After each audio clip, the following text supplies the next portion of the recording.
So, ladies and gentlemen, welcome back. Good morning to all joining from US and Canada. I have a very interesting speaker with me today, Miss Sanobar Syed, and she will be speaking about strategy in times of pandemic and beyond. So Sanobar is, of course, we have crossed paths in many companies, but good to see her today. And she is a commercial strategy and business analytics plus forecasting lead for a multinational company. She has commercial, professional experience with more than 13 years, in the international field. She is both champion and advocate for diversity and inclusion. She is always there in so many forums, and her experience in pharma includes management consulting, sales and marketing strategy, product portfolio strategy, business development, of course, insights, competitive intelligence, C-level management, and she has led global teams and department leadership. She is one of the youngest VPs, which I have seen at least in my career. So without further ado, I welcome you, Sanobar, to Pharmacircuit. We are all grateful you are here today. So the stage is all yours. We can see you, hear you. Please, you can start. Thank you. Thank you, Kuntal. Thank you for that generous introduction. I am so glad you've invited me this beautiful Friday morning in Canada to present my thoughts on strategy in times of pandemic and beyond. So I think this topic has been such in demand because everybody has been talking about what do we do now? What do we do next? Because pandemic is here and I am sure it's going to be here for a long time. But businesses and strategies have to run, have to go ahead. And I will, in the next few slides, my objective will be to kind of give you some actionable tips or insights as to how you can involve smart decision making, how you can involve really strategic and the best practices across pharmaceutical industries, which are happening to kind of hone and sharpen the strategy. So without further ado, I'm going to start with my presentation. So this first slide, if you see, gives you a very good background of what is the status quo. Because anytime if you want to strategize or you want to forecast, you would want to take a pulse of where you are right now and what you are doing. So this slide essentially captures, like, we all know that COVID-19 has been an unprecedented event. And most of the critical long range and strategy that the businesses had plan has been in doldrums for at least the last 12 months and now beyond.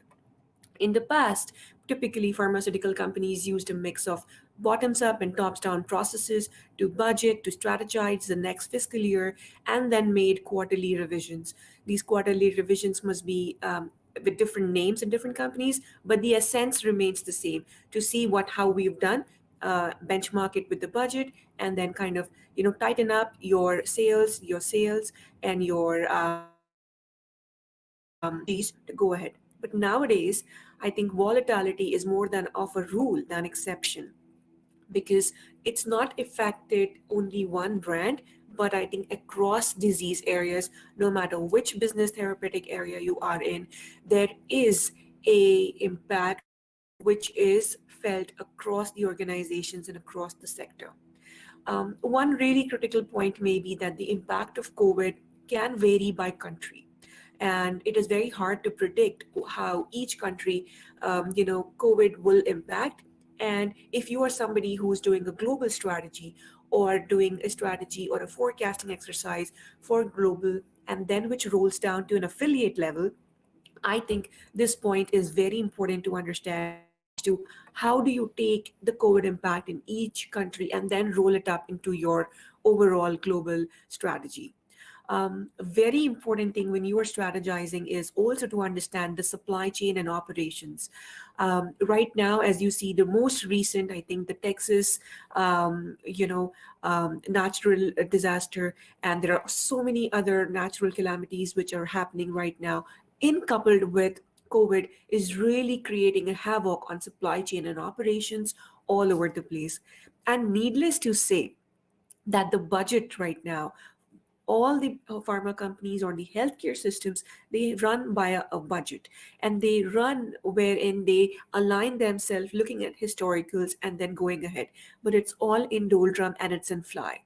So, with this context, the annual financial budgeting exercises are even less valuable under extreme volatility because you're not sure, you don't have an historical benchmark to see how things have happened and how do we kind of learn from that and then strategize. So, this is the context which everybody of us in the strategy teams are living the reality. And very important point over here would be how pharmaceutical companies can be agile in order to react immediately when market opportunities present, because this is not going to remain the same. There are lockdowns in a lot of countries.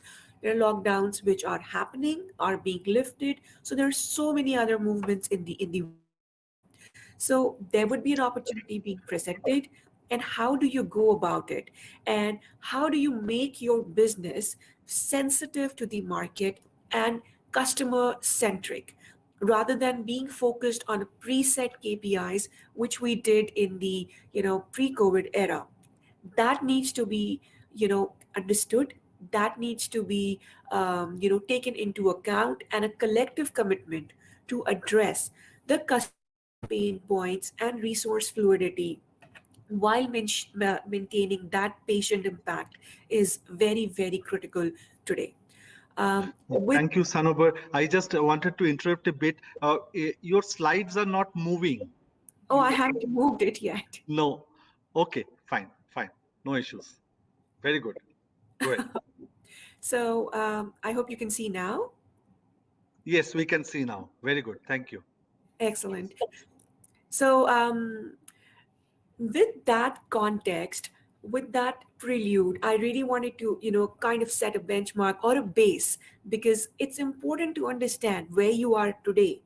Whenever you strategize, whenever you forecast, or whenever you want to do a long range planning, your first key step is to understand where you are today, and then you take it further. Because if you're not judging, if you're not knowing where you are today, if you do not have that pulse, you will most likely make an error in judgment of where you want to go. So this is very important. And over this in this slide, I'm going to touch a little part for those data geeks or those people who actively use BI tools, especially to kind of aid in strategy or in forecasting their businesses. Whether you are in sales and marketing, whether you are from a dedicated team, everybody needs to go this process some way or the other, or in some form or the other. So I feel it's very important to understand as to how you are going to now, since you know the reality, since you know the system of the entire pharma sector, you know the system of how supply chain is impacted, how your strategy has moved, how agile you need to be. What do you do in terms of using BI tools? So the problem right here, as you see on the slide, is that statistical forecasting tools, which has been like maybe Holt Winters, ARIMA, whichever method you use, they have an underlying assumption that you have historical data, and on that you apply your factors and your events, your seasonality, and then you forecast it for the future. Of course, there is an acceptable level of uncertainty and an error margin there, and I wouldn't delve into the details there. But the point is, in any forecasting method or tool you mentioned, you will take the seasonality and your historical trends. You would layer your market dynamics, and you would forecast. But now what's happened in COVID? The historical data is now no longer valid. Say we are, for example, we are in 2021, and if I want to benchmark this year over last year, it is such a terrible way to forecast or terrible way to understand strategy, because last year this time we had one quarter which started the COVID impact, whereas this quarter we've kind of now a little more stable in our understanding of how the impact is. So if you look at year on year 21 versus 20 versus 19, you will have so many peaks and troughs in your model. And now it's important more than ever to have that judgment and to do a forecast, by an analogy or by exceptional care. because now your machine learning models will not be able to understand this. For them, it's like one data point is here, which might not be a true representation, because that dip we already know is because of which factors, and it's not necessary that dip will again happen this year. So these are some of the very actionable experiences which I've heard also by talking to various best practice benchmarking people who are day in and day out doing this function. And I've heard the same thing, which is you need to have that judgment and you need to analyze the behavior in the current outbreak, because we don't have a historical previous outbreak similar to this scale and standard. So this is very important. Another perspective can be, especially if you're forecasting or you're strategizing or your business is in collecting daily sales data, because that's going to really, impact a lot on your outbreak, on your seasonality, which will encompass weeks, months, or even longer. So this is very important to understand your nature of business. Maybe do a manual adjustment, apply normalization, and you leverage your salespeople, your field force, because they are the people who actually are living the field, they're living the pulse of the market. So in a nutshell, on this slide, I would want to summarize is forecasting and strategizing events is challenging due to the limited amount of historical information from which a reference can be built. However, a good judgment and talking and forecast by analogy can really help you, get to the grip of your business and give you an aid to meaningful decision making. And Wonderful. Sanobar, I would like to interrupt you again. Sorry for that. In the screen, we can only see slide one, strategy in times of pandemic and beyond. It has not moved a bit. oh, okay. Can you see now? Now it's fine. Now it's moving. So, these two slides we were not able to see. Now it's perfect. Thank you. Please continue. Yeah, Okay. now So, it's fine. We are in slide four. But we yeah. have missed two and three. Maybe you can quickly take us through two and three because, yeah, this and two we missed it. Thank you. Now it's fine. Very good. Yeah. Yeah. So this is the first Very good. slide, Yeah. which we kind of mentioned. I'm sorry for those technical No problem at all. glitches. I think my computer needs a cup of coffee. So this was the first slide which I presented, which is strategy is for a toss. And I'm not going to, I mean, the summary was like, we know that this is very different than what we've ever experienced. And the timing of the COVID would be, different from country to country. And there are bottlenecks in supply and operations and budgets for healthcare systems and payers. And this next slide was how effects on strategy is, being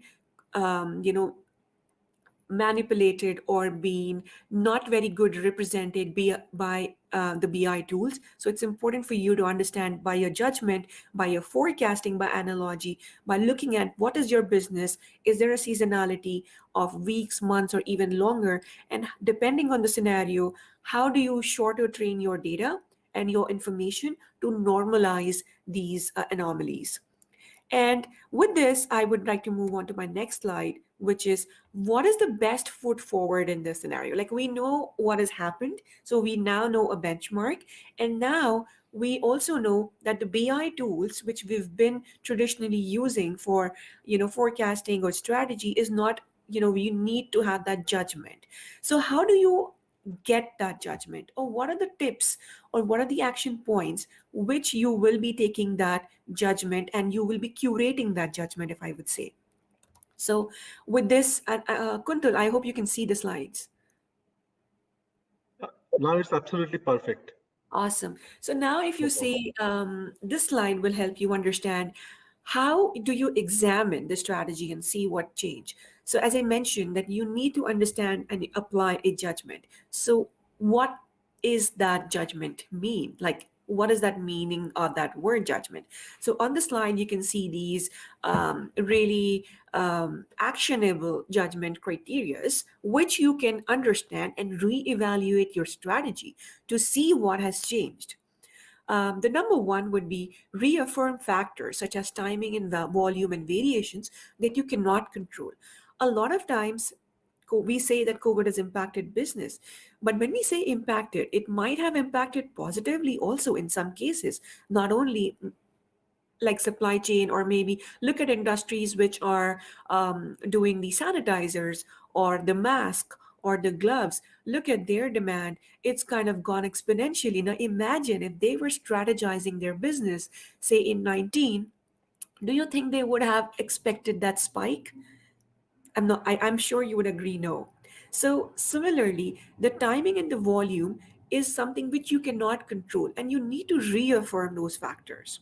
Once you reaffirm those factors, you will now reevaluate the accuracy of your strategy.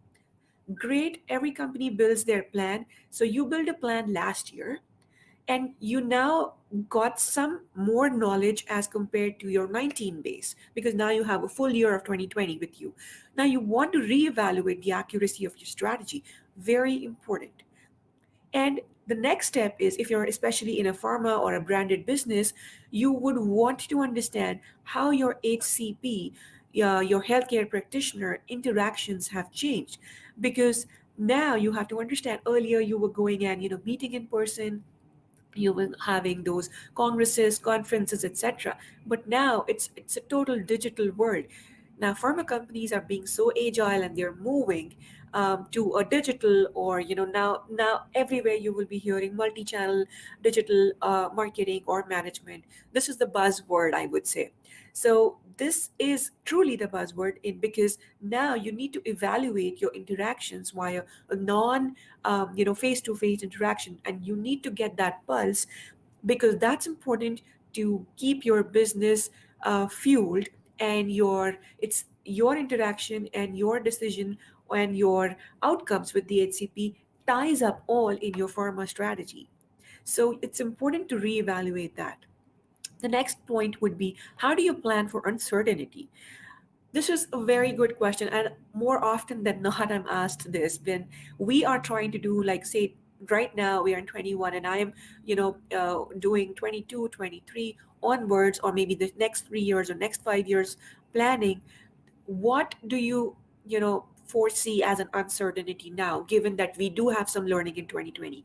And this question will be very specific to each business or each function unit you are. So there is no cookie cutter answer here, but you need to understand and sit with your field people, I think. And that leads to the next point, which is understand the volumes and forecast, and understand how the customer behavior has changed. And you one of the best way to understand that is your field folks. Field folks are a gold mine of data and information. They exactly know what competition is doing. They exactly know how things are working in the industry. You need to spend time with them. No matter what strategy you make in the boardrooms, after all, they will be the ones who will execute this in the field. So it's important to take that knowledge, that buy-in, and then go ahead. Lastly, you would have a team which might help you to understand, a BI team or somebody who might help you to understand the industry suppliers, their trend and their indicators. So, for example, if you're in a pharma company and you're manufacturing X, but in your manufacture of X, you will have, say, 5 steps to manufacture that final product. So those 5 steps will have a reagent, a chemical, etc., to have that final outcome. You need to monitor what are the spikes there also. A lot of times supply chain teams does that. So if you are in strategy, you should be connecting with them and ask how does price or volume or other KPIs, whichever you've determined for your business, is affecting, and how are the industry suppliers moving. So this is very important. And if you can update as a business strategy person, you can improve your forecast by creating scenarios, studying analogs, and deploying judgment. This approach is going to be very helpful, at least in the short to medium term. And the recovery will begin. It's just that you don't know when. But at least when that recovery hits, in the short and medium term, you are as close to the real life situation, and as close directing your brands and your teams to achieve their goals and results. So, with that, I would like to move on a very important part, which is hedging risks and counting opportunities.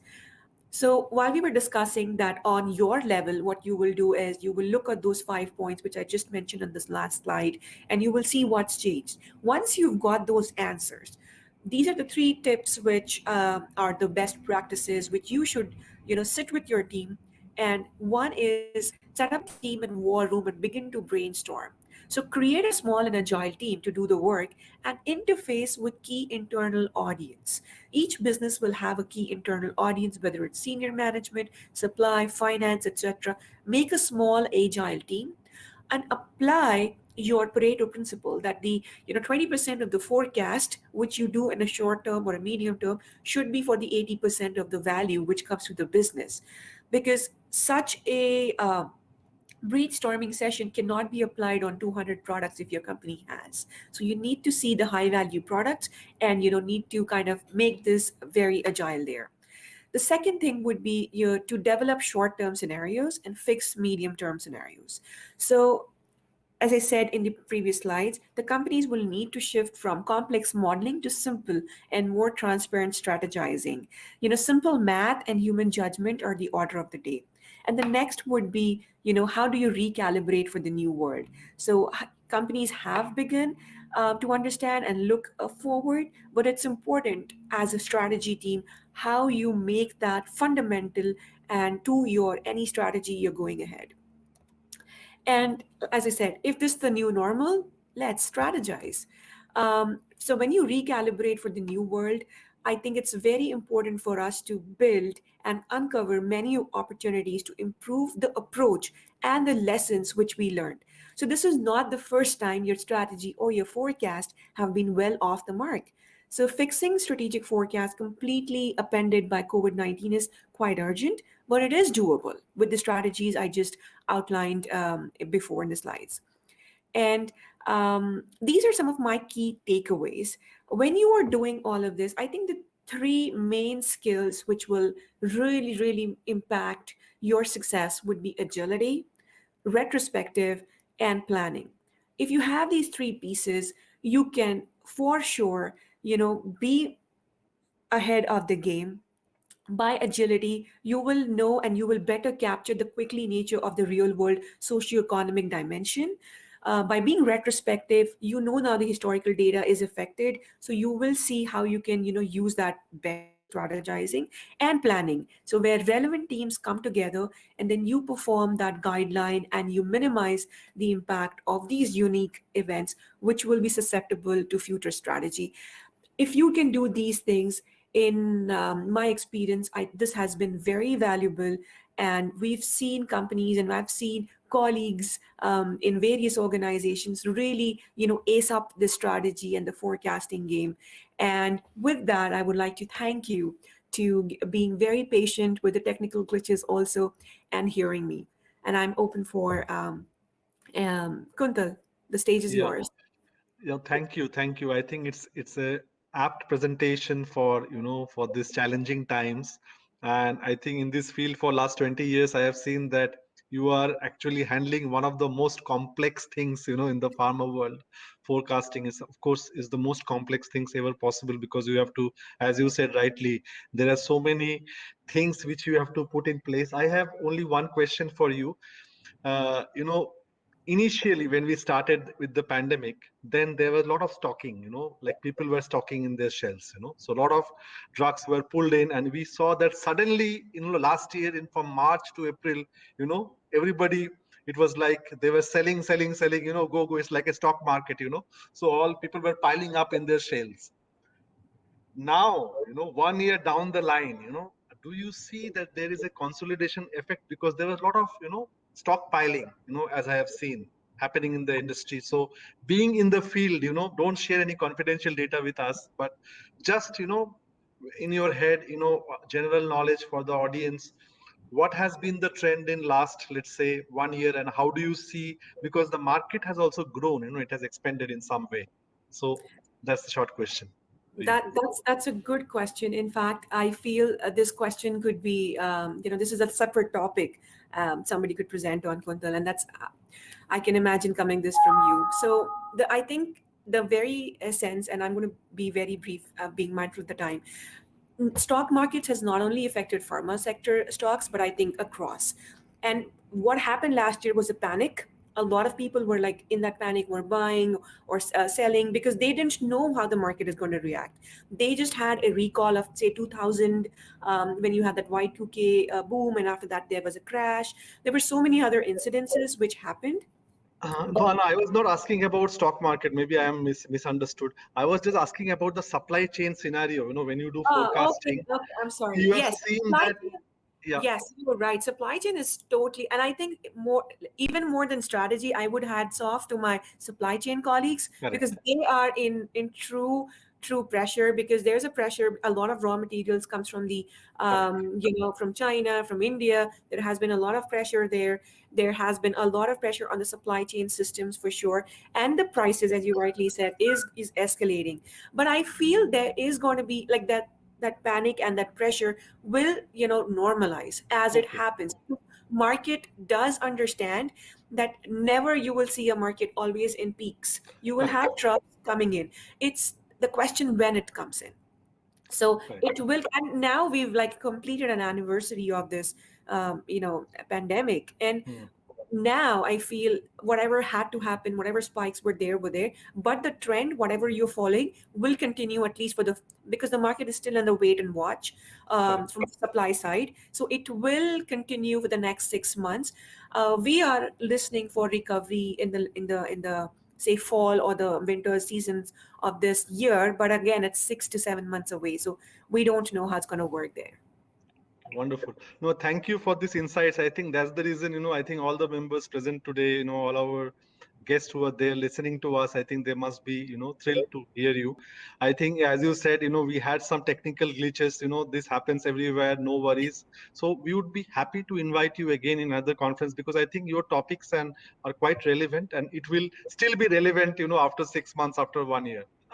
So it's pharma industry, so it's very good. Congratulations for that. And I think next time we would be going deeper in some more areas because I think you shared with us so many topics. You can really think over what you want to say. And for today we will be getting more questions, but we'll be sending you over email, and then you can respond it to the viewers. And anytime you need to contact anybody of us, you can contact us. I would like to thank you on behalf of entire Pharma Circuit team to be there today in spite of your busy schedule, and we will be in touch for sure. Look, the pleasure is all mine. Likewise, if you need to connect me, if anybody who's listening wants to connect me via LinkedIn, I would be happy. It's a professional networking tool which is very effective, and I think I would like to, in any conference I attend and I give, a session, I always say that we should stop. We should not stop, but go beyond that. So I'll be very, very happy to come again and be part of your team. All the best, and I really hope you have a wonderful day ahead. Thank you. Have a nice day, Sanobar. Good to have you today. Thank you so much. So we move ahead to the next presentation. Bye bye.